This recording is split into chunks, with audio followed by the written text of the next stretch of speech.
Yo guys, what is going on? Blossom is back, and welcome back to my channel for another episode of Top Drives. Now, I don't know if you can take me seriously, so I'm going to take the hoodie off now because the ears coming out, that was just so extra. Anyway, today I'm going to continue the whole trend of the PL11 type video. So yesterday I had the privilege and the opportunity to release some of the new Aston Martins coming to the game in PL11, and I've already read the comments. Some people say I say it like a British person. I really do. I don't know why, but when I say Aston Martin, I just say Aston Martin instead of Aston Martin. But with that said, I got some new stuff for you today, so let's jump into it. So as you can already tell from the title of the video, I'll be showing you what the statistics on these new cars might be. I'll be showing you about 5 different cars with their statistics, but more than 5 different pictures, because we're going to see stock versions as well as maxed out versions as well. Now I want to let you know, for an example, we have the Cygnet for the first one. As you can see, for the second one that we have maxed out, this is going to be an estimation 323, and I will tell you there are different estimations for everything. For the epics and the legendary that we'll see, the estimates will be 233, and then for the ultras and the uncommons that we'll see, the estimates will be 323. Now, this video is not possible if it wasn't for a very talented friend that I have. So shout out to AiRic Top Drives for making these cards. And honestly, that guy is just insane. He has great talent for making these cards. I didn't make them, it was Eric that made them, and he did a great job. I couldn't do a better job than he did. The font looks perfect, the placement looks perfect. Well, the pictures from Hutch, they're official pictures, but you know, the placement of the brand and the name itself, it's a very well made picture. So shout out to Eric. I will have a link to his socials in the description below. And also, not only is he talented enough to actually, you know, make these cards, he's just a great human being in general, because I remember this morning when I reached out to him, and obviously we're on different time zones at the moment. It was about, I think, 1 a.m. his time. I reached out to him and I was like, hey, because I know that he has the talent of making these cards. I was like, hey, why don't you, would you be down to make some custom cards for the new, and using the official pictures Hutch has given me? And he was like, yeah, sure. And then he went one step further to actually say, and I'll also do one with the maxed out, and then, you know, I'll put in the statistics as well. So these statistics, once again, are his estimations as well as my estimations. And then we also added in a hint of that Hutch influence, because, you know, usually when MRA is taken into account, maybe some cars are greater than they should be, you know, that kind of stuff. But yeah, shout out to Eric for making it, and thanks again for making this video possible. So we're starting off with the Aston Martin Cygnet here. We believe this would be RQ8, uncommon. In fact, it might even be an RQ9. Now, I just want to say, good competitors to the Cygnet would be cars like the DS5, right? The DS5 is RQ8 as well. When you max it out, I think it's RQ8. Now, actually, the DS5 might be RQ9, but when you max it out, it's 89 handling. And as I showed you before a little while earlier, the Aston Martin Cygnet, when it's maxed out, will look like it will have 115 top speed, 0 to 60 in 9 seconds, and a handling of 86, along with standard tires and rear-wheel drive. Now, we do know that Hutch tends to bump up the RQ if the car is rear-wheel drive. For example, if there was a front-wheel drive car of the same exact stats, that might be a different RQ, maybe RQ7. So, yeah, RQ8 is our prediction. It looks like a pretty decent car. Honestly, I'm not a collector of lower-ranked cars, but I would definitely max this out just because I'm a huge fan of Aston Martin itself and the brand itself. But yeah, I mean, it doesn't look too bad. 86 handling with that standard tire capability. It will come in handy in the low RQ rainy events. Anyway, moving on to our first Ultra, we have the Aston Martin Rapide. Not the Rapide S, but just the Aston Martin Rapide. So remember, this one is more of a luxury-based car. Very, very beautiful indeed. And I feel like the Rapide S would be a good competitor to the Panamera, which would also mean probably in the RQ 26-27 range. If the Rapide S was 27, it wouldn't make it a great legendary, but if it was 26, it would make it an amazing epic. So for the Rapide, this is what we have as our predictions. 22 RQ, 5.0 0 to 60, 184 top speed, and 80 handling. Obviously, this is going to probably have low ground clearance, right? And I remember talking to Eric about this. We actually found a lot of different 0 to 60 statistics on the Aston Martin Rapide. But we took the statistics straight off the manufacturer, so Aston Martin itself, and it said 5 seconds. So that's what we're rolling with. So the maxed out version here in 323, we're going to get 193 top speed, 4.1 0 to 60, and 90 handling. So, you know, looking at the statistics, it's not the best. When I mean not the best is because I'm thinking of the main competitors would be the Maseratis, right? The Maseratis, what is it? The RQ22, the Grand Cabrio, and I think that one is like 3.8 and 93.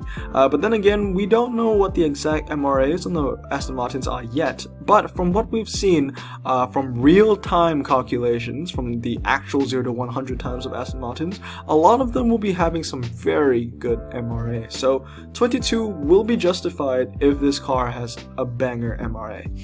But nevertheless, I'm going to be maxing it out. Next one is going to be our first epic that we're going to be reviewing. That is the Aston Martin, or Aston Martin. Do you prefer it if I say Aston Martin, or do you like it when I say Aston Martin? Because honestly, it's kind of second nature for me to pronounce it Aston Martin. I don't know why. But yeah, the Aston Martin, Virage, Volante. This is a very interesting one because I see like Hutch is actually beginning a new trend with their pictures, and that is cars that are, you know, going uphill while speeding. We see this with the Countach from the Lamborghini update, and I think the Diablo. Both of them, and I'll have pictures here as well, as you can see. They look very, very similar. Anyway, base statistics for this, we look at like it looks like a, you know, a mediocre or normal epic RQ24. I feel like a lot of people will be getting these. I don't know why. Top speed of 186, 0 to 60 or 4.3, and a handling of 84. If you max this baby out, you get 3.5, 0 to 60, 93 handling, and 193 top speed. This is our estimates if you max it out to 3.3. Once again, very good job from Eric. Just, you know, guys, do me a favor, in the comments just say thank you, Eric, because I could not have done this. First of all, I don't have the time. Second of all, I don't have the skills. So shout out to him for making these absolutely beautiful cars.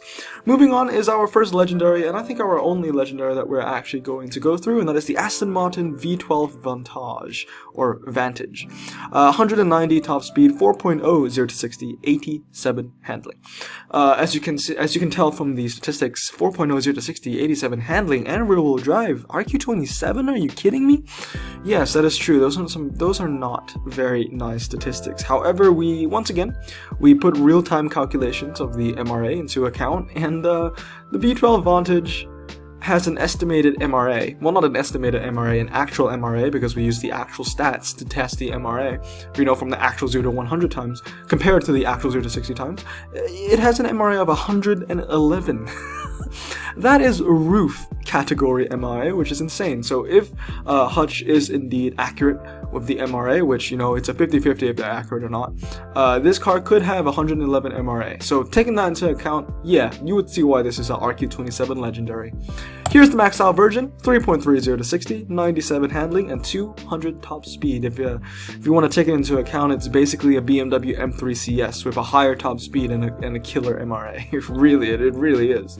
Anyway, moving on to the last car that we are going to be reviewing, that will be the Aston Martin V12 Zagato, RQ26. This one means a lot to me because it looks like it's on the upper echelon of epics, and when I mean upper echelon of epics, I mean you know, once again I like to say this a lot, the BMW M3 CS, along with the Lamborghini Gallardo LP500 Coupe.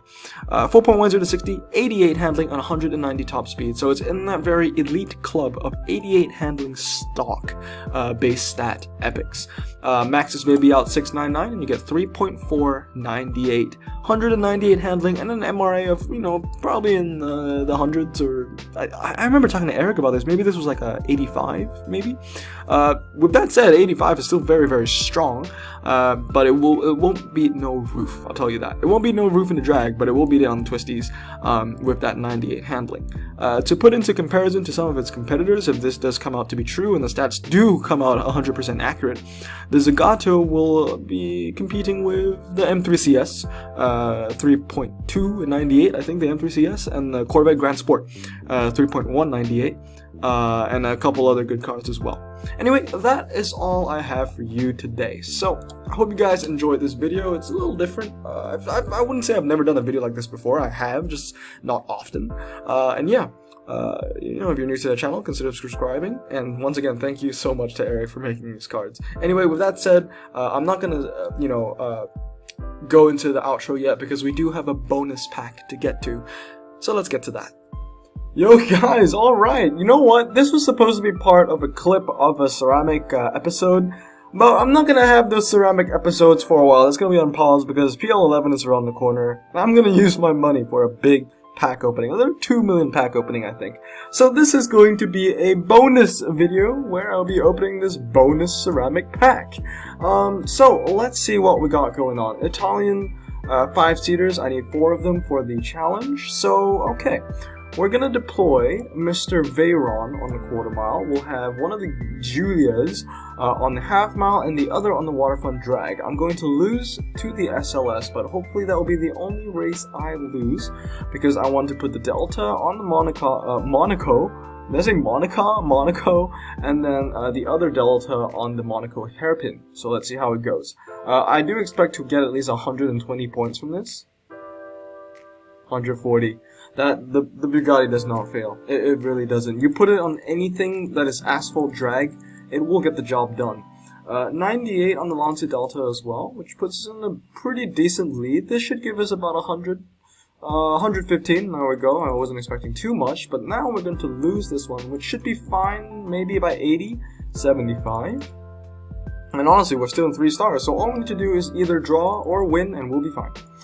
That was actually very close, but we did secure the win with that 92 handling compared to 81.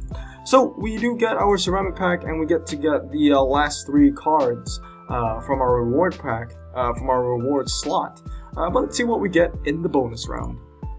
So we start off with a Fiat Strada. I should check what the time is so I can record it down in my document. It's 10:48. Okay.